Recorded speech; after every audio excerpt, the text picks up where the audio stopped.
Elder Lawya, history. Show them the Josephus.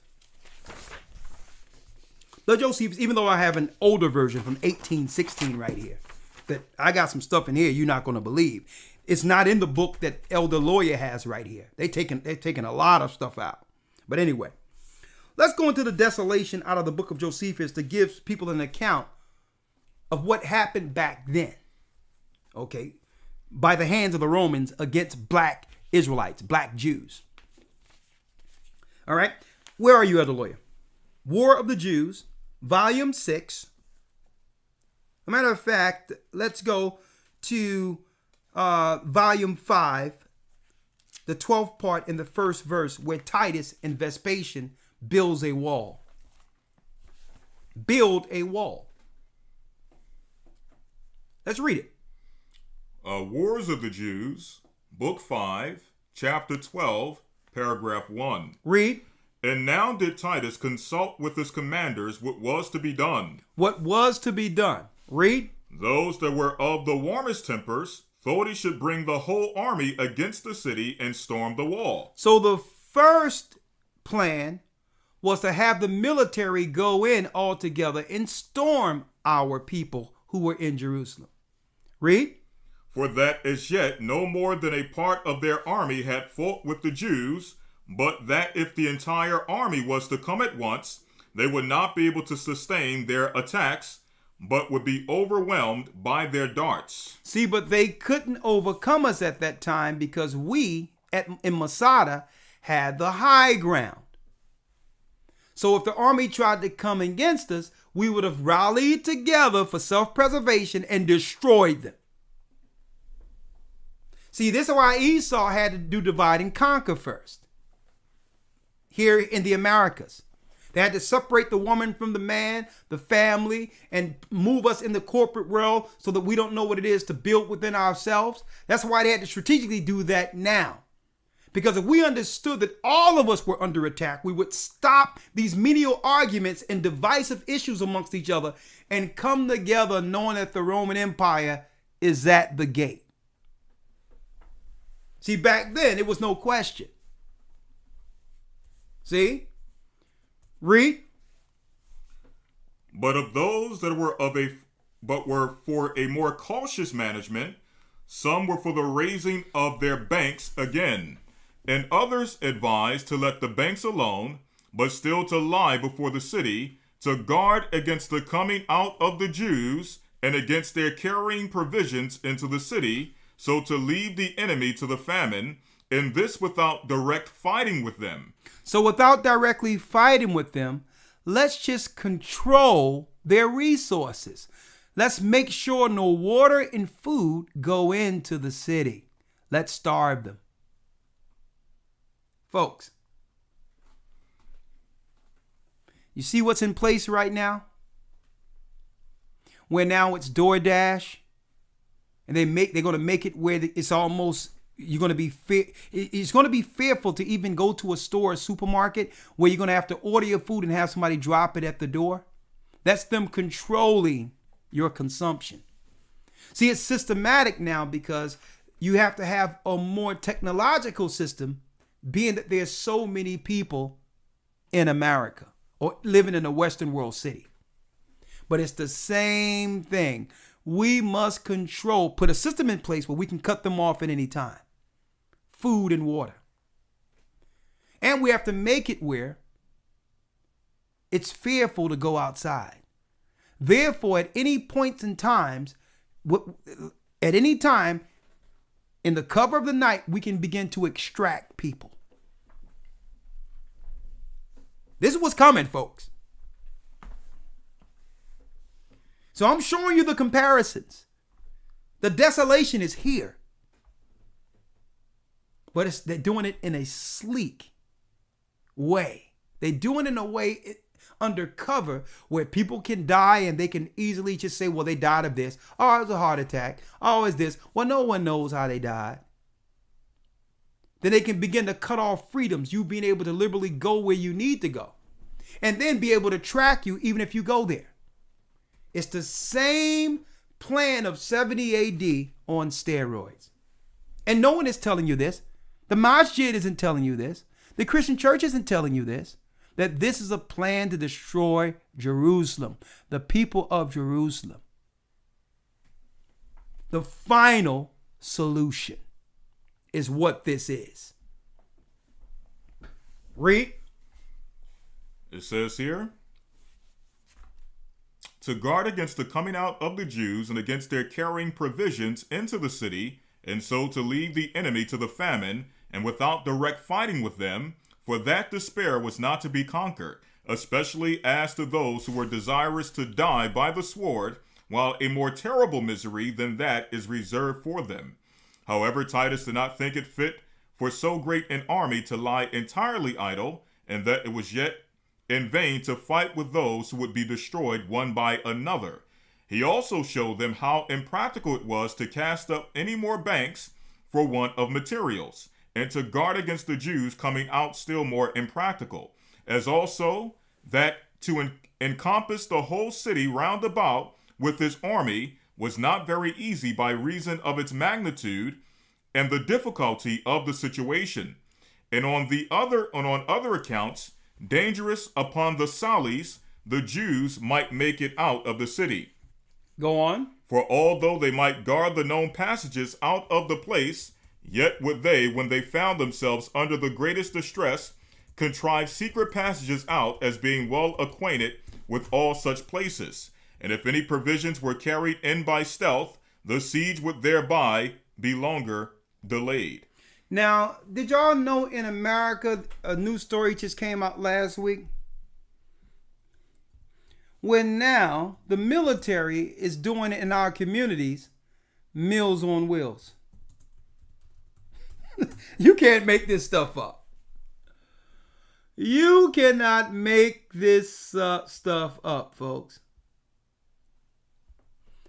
It was on the news the other day that the military is going to help out in our communities, in the underprivileged communities, which means where Israelites are, to help out and deliver food for Meals on Wheels.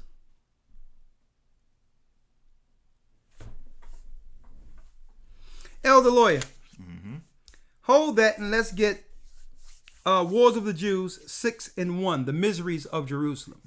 I'll just read a little. Yeah, read it. Go ahead. I'm jumping down to paragraph 2, verse 5:10, where it says, when Titus had therefore encompassed the city with this wall and put garrisons into proper places, he went round the wall at the first watch of the night and observed how the guard was kept. The second watch he allotted to Alexander, the commander of legions, took the third watch. They also cast lots among themselves who should be upon the watch in the nighttime, and who should go all night long round the spaces that were interposed between the garrisons. So all hope of escaping was now cut off from the Jews. Together with Read that again. So all hope of escaping was now cut off from the Jews. All hopes of escaping was cut off from the Jews. Restrict travel, change how they actually are free to actually go get their foods and all that. Let's switch it all up incrementally, and it's really the boiling frog scenario, where you put a frog in the water and you turn up the heat slowly, where the frog initially feel like, okay, this is nice and cozy, it's warm up in here. Now, if you just throw the frog in the boiling water, it'll jump right back out. But a boiling frog, if you take the fire and put a frog in regular cold water and turn the heat on, it'll stay there until it becomes frog soup. This is what they're doing to our people. Oh no, there's nothing to see there. That person died of natural causes. There's no link at all. Everything is good. While you're sitting there, while they're planning the final solution. Read. So all hope of escaping was now cut off from the Jews, together with their liberty of going out of the city. Then did the famine widen its progress and devoured the people by whole houses and families. Come on. The upper rooms were full of women and children that were dying by famine. Women and children. This is why they wanted to separate strategically the man from the woman in this time.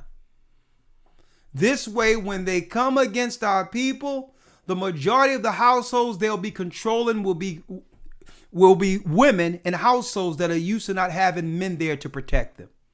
So it wasn't to empower women at all. See? It's a military strategy so that women wouldn't have no resistance while the military comes in to destroy them and their children. Read on. And the lanes of the city were full of dead bodies of the aged. The children also and the young men. Hold up. Dead body of the what? And the lanes of the city were full of the dead bodies of the aged. Was filled with dead bodies of the aged. The campaigns claiming that people who are already frail should be the first in line. Elderly. And you're going to think they're dying of natural causes, right? See, this is really what you would call a sleek way of destroying the people before they come after the strong, before they engage the strong. Let's get the weak and the ignorant and the confused and the elderly and the weak out of the way first. And then we're going to deal with the strong. See? So this is what I'm saying is the true campaign of what's going on right now. But unless you know you are a Jew or an Israelite, you will be ignorant to Esau's and the devil's tactics against our people going on in the cities right now. Huh? Huh? How we lost Jerusalem is how we're losing now.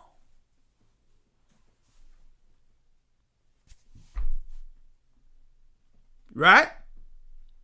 Read. The children also and the young men wandered about the marketplaces like shadows, all swelled with the famine. Hold up. All swelled with the famine. Then you're going to hear about campaigns. Okay, now that we have the elderly and those who are disproportionately dealing with comorbidities and all those other issues, now let's target the children in school. Not understanding the genetic makeup of what's being targeted in the solutions. They're going to move to the elderly and say, you know what? We need to fry the brains of the children. See? Look, I'm reading this. Nothing new under the sun. We didn't listen back then. Now, what we're reading here are the people who didn't listen to Christ, where they should have been somewhere else before it all went down. Now, eventually, yes, the Babylonian bounce will happen. But I'm telling you, they're putting this in place all over the earth right now. So even if you leave from one place to the next, certain things that they're implementing, you will not be able to escape. If your spirit isn't right and you're not guided through the straight gate to get to true safety. This is not just in Jerusalem. They've put this plan in place as a new world order strategy against us, knowing that God has awakened the children of God, that the Israelites are awakened now. So don't be like that frog who jumped out of the, out of the pot into the frying pan. It's deeper than just strategically moving from one place to the next. You must be guided through the Spirit. You must believe, and you must begin now keeping God's law and get in line with those who have a like mind. With that, we'll be protected from the evil wiles of the devil and his strategies against us. And on top of that, the Most High and the angels will kick in. We will be guided. Okay. The same way the righteous were gathered or guided out of Jerusalem into different parts of Africa, going into different parts of Timbuktu, building golden cities, refuges in the roughs and all that where the Gentiles couldn't even find. It's going on right now, folks. The Most High is making refuge for his people here on earth now.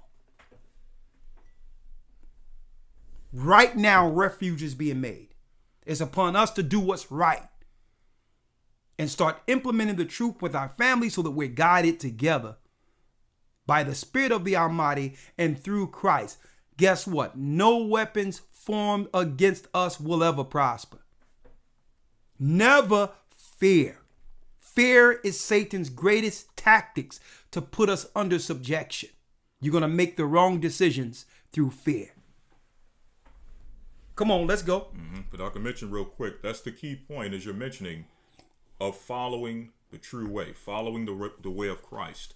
All of what we're reading here is an example of what happened to those who didn't follow Christ, who didn't take heed to that prince or that prophecy of leaving Jerusalem. Okay? They were caught up in this garrison, caught up in the siege that took place through Titus. Many of them thought they could fight against the Romans, and that's what really sparked a lot of what we're reading in this history. When you go back to 66 AD, they had a revolt where the Jews started revolting against the Romans, and we won some battles, which made us think that we had an opportunity of maintaining or withholding the Romans from overtaking Jerusalem. But eventually, the siege became too strong. Exactly. And they took us. But getting back to the point, that's the importance of following Christ. If you don't follow Christ, the same thing will happen as we're reading here. Exactly. The water. It says, go ahead. I'm sorry. No, go ahead. Anything else? Just reading here. It says, the children also and the young men wandered about the marketplaces like shadows, all swelled with the famine, and fell down dead wheresoever their misery seized them. As for burying them, those that were sick themselves were not able to do it. And those that were hardy and well were deterred from doing it by the great multitude of those dead bodies, and by the uncertainty there was how soon they should die themselves. For many died as they were burying others, and many went to their coffins before that fatal hour was come. Nor was there any lamentations made upon these calamities, nor were heard any mournful complaints, but the famine confounded all natural passions. For those who were just going to lie down looked upon those that were going to rest with dry eyes and open mouths. So they started starving us out. Now, this automatically triggers an innate animalistic nature in people, where it's no longer about the care of your fellow loved one or family member. It's about the survival of the fittest now. So what's going on? The strong of our people, mainly the young, have aligned themselves in gangs for survival, to loot and to destroy and to pillage their own people in Masada. Sounds like the ghetto right now, Nana. It's going into that. Let's go. It says, a deep silence also and a kind of deadly night had seized upon the city, while yet the robbers were still more terrible than these miseries were themselves. For they break open the houses, or those houses, which were no other than graves of dead bodies, and plundered them of what they had, and carrying off the coverings of their bodies, went out laughing, and tried the points of their swords in their dead bodies. And in order to prove what metal they were made of, they thrust through some that still lay alive upon the ground. Look at that. They had no regard for the dead. They were grave robbing and all that. All this time, our people not even realizing death is at the door, with the Roman Empire entrenched around us, saying, well, hold up. They started joking around, going into grave robbing. And then they would take swords off of dead bodies and all that. And somebody was sitting there dying on the street. A young guy would take a sword and just test the metal by stabbing and destroying his own family member or someone close to him who's already ailing on the ground, just to test how sharp their swords were. This wasn't Romans doing this, folks. This was us. So instead of us coming together under the Almighty saying, this is what Christ prophesied, how do we now, together operate in one spirit to call God to help us through this? We began to destroy one another. So what Vespasian and Titus planned was flawless. They said, you know what? I know these people. If we were to go against them, they would rally against us because they're easily triggered. And if they come together under one mind, there's no way we'll be able to be a force against them. They're too strong. When there's a common enemy, when they have a common enemy, they're too strong together.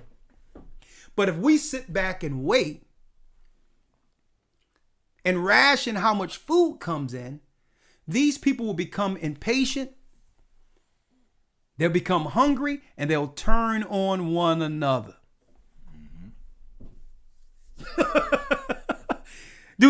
Have Esau studied us or what? Even when we see the drug dealers out there, they always come up with a convenient excuse. Listen, I got to feed my family. If I didn't sell it, the white man would have someone else here doing it. See? It's always a convenient excuse. It's the same thing. So eventually what happens is we began to destroy one another. One other story I would like to go into. Let's go straight to the woman. This sister who's left in the house. In the War of the Jews, volume 6, chapter 3, verse 4. Folks, when you read the War of the Jews, you need to read it in Josephus. You're going to know beyond any shadow of a doubt, these people must have been us. You had some guys who were afraid that, because don't forget, some people came up rich in Masada, where they started robbing people, their own people, for gold and all that. Right? And when they started losing, their consciousness, and they started losing their minds a little bit, not having food and water naturally, they were afraid that, they were thinking, if I get through this, I'm going to be a multimillionaire. Look at all the riches I have. Look at my gold. They started swallowing the gold to protect it from looters. Mm-hmm. They started eating the gold, our people. And so what? The Vangrils would come through, the barbarians, our people, the gang would come through and cut the bellies open to take the gold out of the people, out of our own family. This is what happens when you leave a people to themselves with no direction. That's why Esau say, nah, let's not storm them, because they'll go to their God, they'll pray together, and they'll win. Let's just sit back and don't allow them out, and they'll destroy each other. See? Mm-hmm. Now you notice, folks, this plan works flawlessly. Because I notice even in America this current day, what happened after they locked people down for a certain amount of time, where the neighbors were no longer neighborly. Did you notice that? It's the same psychology. Eventually, you'll start blaming each other for why we're in such a case and wondering, well, why you ain't following? That's why we're under this, because it's people like you ain't following the rules I'm following. And you begin to fight against one another. Mm-hmm. It happened in 70 AD. Y'all didn't know this was history, didn't you? This is how we lost Jerusalem. See? Same thing. You sit back and wait and hoping for things to change, but every day becomes the same, and you get restless, impatient, irritated. And there's no one to lash out against, so you start lashing out against those that are close to you, in your house, or next door to you. This is the same plan Vespasian and Titus did in 70 AD. History repeats itself. You are correct. Read on. Real quick, I'm going to read the prophecy first in Deuteronomy 28 and 53, and then read the account. Here's the prophecy. Read it. And thou shalt eat the fruit of thine own body. Thou shalt eat the fruit of your own body, which are your own children.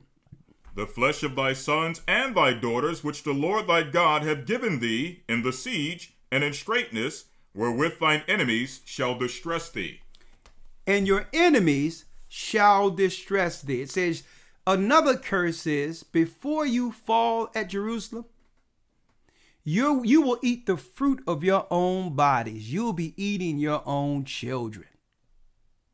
Now, folks, I already put it out there that what's in some of the serums that they're giving people, aborted children. Okay, in the ingredients. All these corporations with certain foods where people, children, are part of the ingredients. But I digress. Let me show you a specific prophecy right now where a woman, some guys bust in her home because they smelled something cooking. Let's read, Elder Lawyer. Yes, sir. It says, there was a certain woman that dwelt beyond Jordan. Her name was Mary. Her name was Miriam.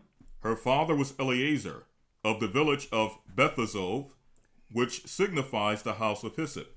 She was eminent for her family and her wealth, and she fled away to Jerusalem with the rest of the multitude, and was with them besieged therein at this time. The other effects of this woman had been already seized upon, such as I mean, as she had brought with her out of Perea, and removed to the city, which she had treasured up besides, as also what food she had contrived to save, had been also carried off by the rapacious guards, who came every day running into her house for that purpose. So she had food and things stored up, but robbers were coming in and taking her every day and taking her provisions. Yeah. It was gangs and all that taken. She had money. Guess what? Her family had a renowned name. So they knew she had food in store. So they started taking all of her foods, all of her things she had in store. Read. This put the woman into a very great passion, and by the frequent reproaches and imprecations she cast at these rapacious villains, she had provoked them to anger against her. But none of them, either out of their indignation she had raised against herself, or out of the commiseration of her case, would take away her life. And if she found any food, she perceived her labors were for others, and not for herself, and it was now become impossible for her to find any more food anyway, while the famine pierced through her very bowels and marrow. Now we're talking about the Josephus War of the Jews, Volume 6, Chapter 3. War of the Jews and the Josephus, who chronologized the fall of Jerusalem, Volume 6, Chapter 3. Read. It says that famine pierced through her very bowels and marrow, when also her passion was fired to a degree beyond the famine itself, nor did she consult with anything but with her passion and the necessity she was in.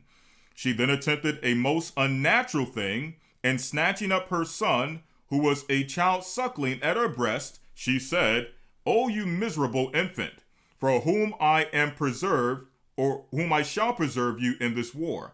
She said, how can I save you in this war? There's no food. I can't take care of you. Her baby, folks. Mm-hmm. Read. That's why Christ says, woe to them that give suck in those days. Exactly. For whom I shall preserve you in this war, this famine, and this rebellion.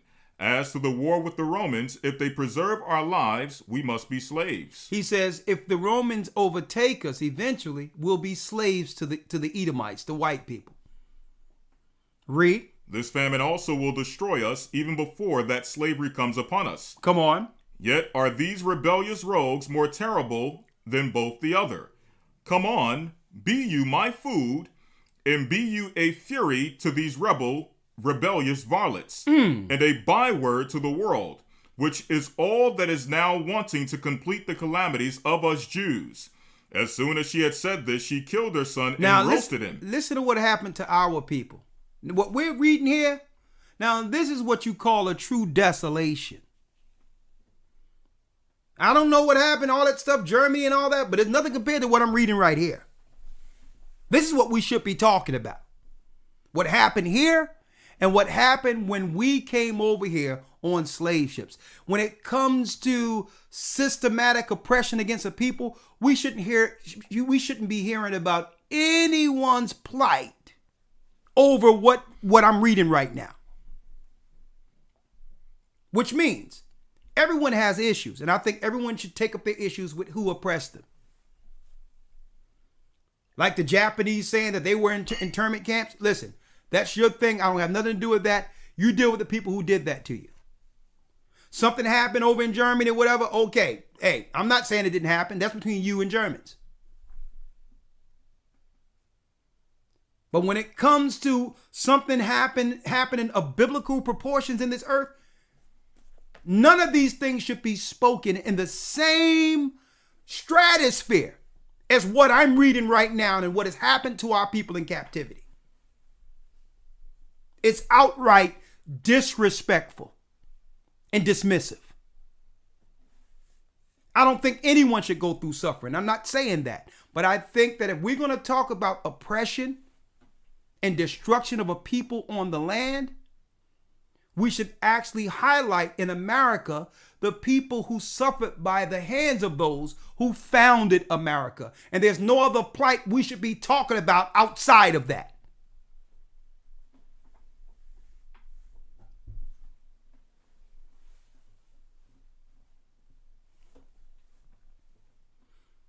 Okay? Because what? When other people speak, it gives them what? Political protection and finances. They are incentivized through victimhood while the victims stay victims. While our people stay oppressed with no help. I just wanted to put that out there. Come on, let's go. As soon as she had said this, she killed her son, then roasted him and ate the one half of him. Come on. And kept the other half by her concealed.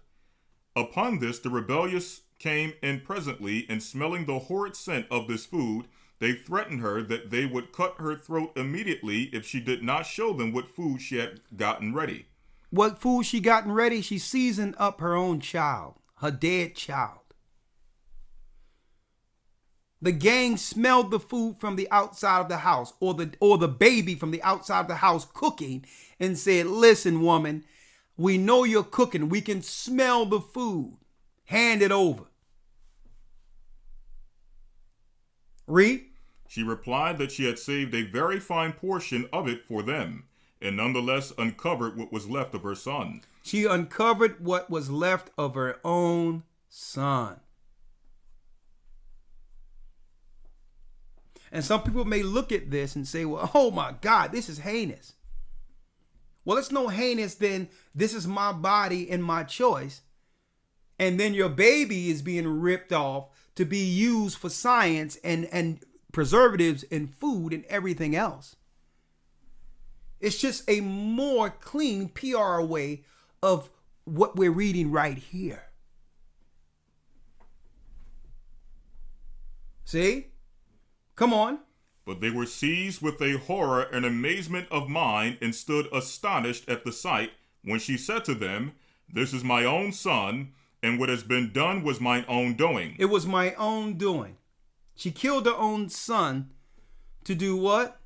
To preserve her son from captivity. And because they looted her food, she had no food in store, she cut her son and was using him to sustain by cooking him.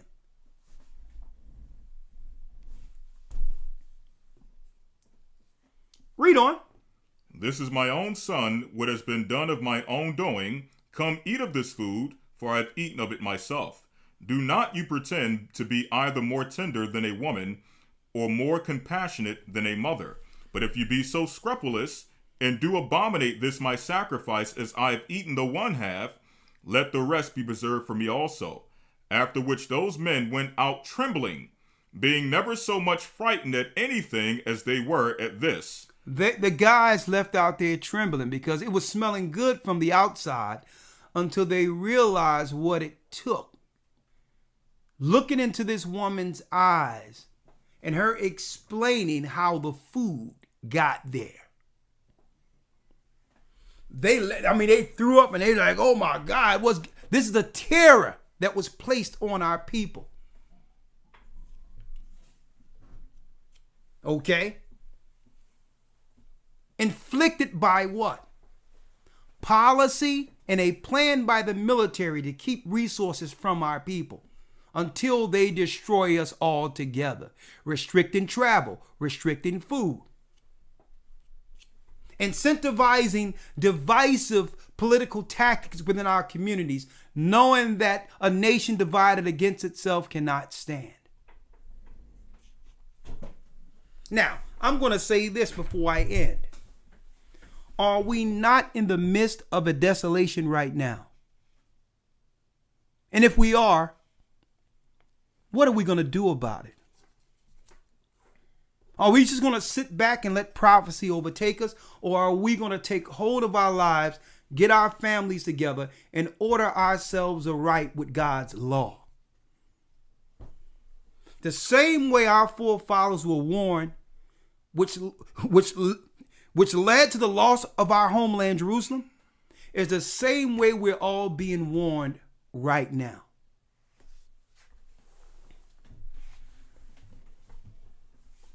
And no telling how many people during this time was saying the disciples told us this would happen. We should have listened.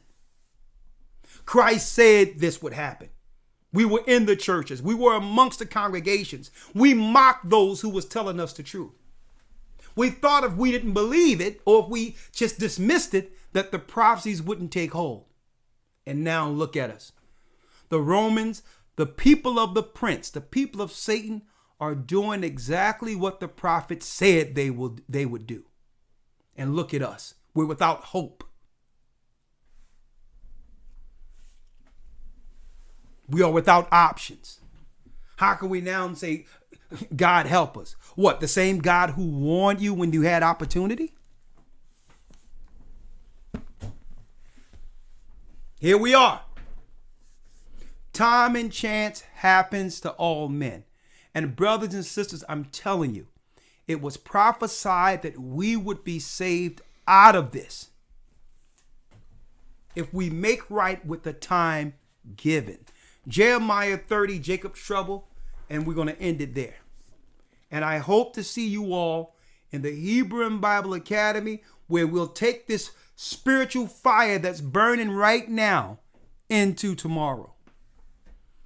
What are you going to do?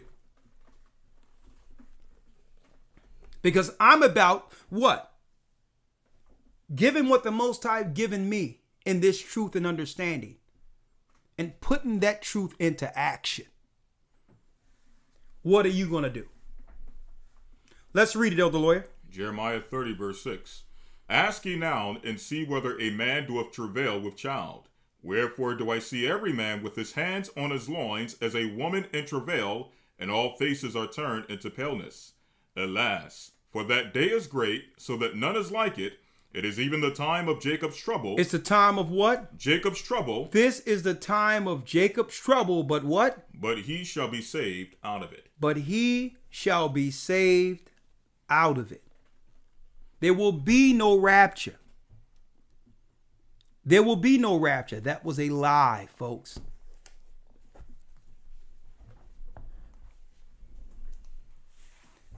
We must fix what's in our power to fix. It doesn't take much. It's going through that straight gate. Elder Lawyer. One more scripture. One moment.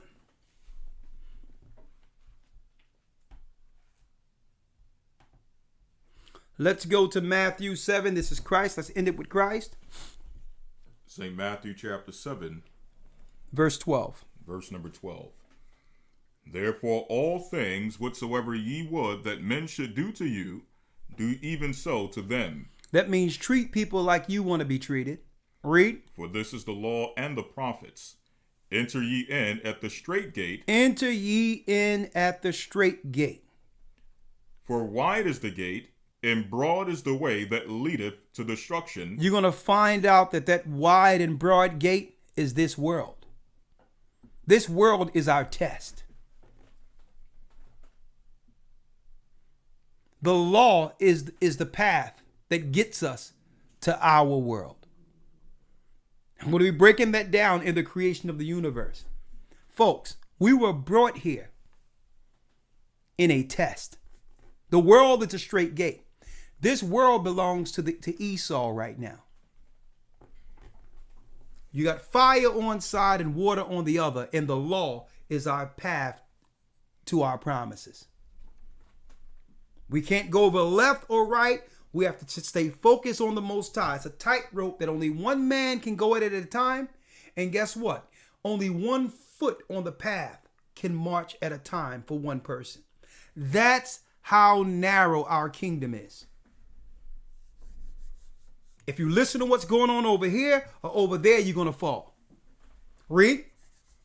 Enter ye in at the straight gate, for wide is the gate, and broad is the way that leadeth to destruction. Come on. And many there be which go in thereat. And many, the majority of the people are going to fall. Read. Like I said, be prepared for those close to you crossing over through these choices. We're in a desolation, but it's a soft kill right now. Read. Because strait is the gate, and narrow is the way which leadeth unto life, and few there be that find it. And there's going to be only a few that have found the truth and who would stick with it. Elder Lawya, one more. Mm-hmm. And then I conclude until tomorrow. I have to prepare for the academy. I need you to get, Elder Lawya, let's see here, Isaiah 1 and 9. We're going to end it there. Isaiah 1 and 9. And before you go there, you can go to historytimes.org to enroll for the academy, the creation of the universe. If you go there and there's a problem, if you have any problems enrolling there, it's okay. You can go to royaltymusicbyshepherd.com. It's in the comments there. royaltymusicbyshepherd.com, and we put a link there to enroll in the academy in case something goes wrong from historytimes.org. Just giving you more options. Okay? Let's read it. Isaiah chapter 1 verse 9. Except the Lord of hosts had left unto us a very small remnant. Unless the Most High left upon our people a what? A very small remnant. A very small remnant. Read. We should have been as Sodom, and we should have been like unto Gomorrah. We all would have been like Sodom and Gomorrah. Not only would we be what? Enticed into that type of behavior, because that's the spirit that's really controlling the earth. But we would have been destroyed like the Most High destroyed Sodom. If the Most High didn't love us enough to have a remnant who would stand in this last day with truth. This is why here it is. We can be doing anything we want, and we here on the Sabbath teaching the laws of God, teaching the pathway to Christ's kingdom. Read it again. Except the Lord of hosts had left unto us a very small remnant, we should have been as Sodom, and we should have been like unto Gomorrah. Hear the word of the Lord, ye rulers of Sodom. Give ear unto the law of our God, ye people of Gomorrah. Come on. To what purpose is this multitude of your sacrifices unto me, saith the Lord? I am full of the burnt offerings of rams, and of the fat of fed beasts, and I delight not in the blood of bullocks, or of lambs, or of he-goats. And guess, because the sacrifice the Most High requires now is you. We must bring forth our life as a daily sacrifice for Him, for our people. It's not about the bulls and bullocks, not more. We have to present ourselves as a living sacrifice, like Christ sacrificed for our people. What are we willing to do for our people? To bring again Jacob. It's no more trying to prove who is an Israelite anymore. Now that we know we're Israel, will we follow the true light towards Christ's kingdom? That's the phase we're in now. Okay? With that, I'm going to say shalom. May the Most High be with you. If you want to support the church, you can see there on the Cash App, $GOCC 144 donate is for these broadcasts. If you have Cash App, if you don't, that's okay. Go to gatheringofchrist.org, hit donate, and there's other options. PayPal, credit card, it doesn't matter. As much support as we get, the more work we can do with the resources, because the Bible tells us money is a defense.